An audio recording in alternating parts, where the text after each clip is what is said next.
Hello guys, in this video I'm going to show you how to download and use auto clicker on Android.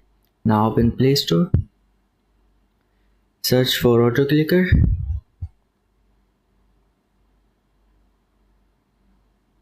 Now open this app with this logo. I've been using it, it works well.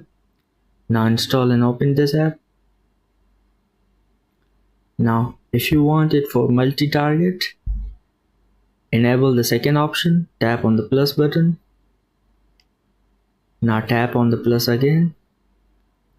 And if you want for single target only, disable this option, enable the first one. Now go to the app you need it for. I'll just use this one for example. Now set it. Now tap on the play button.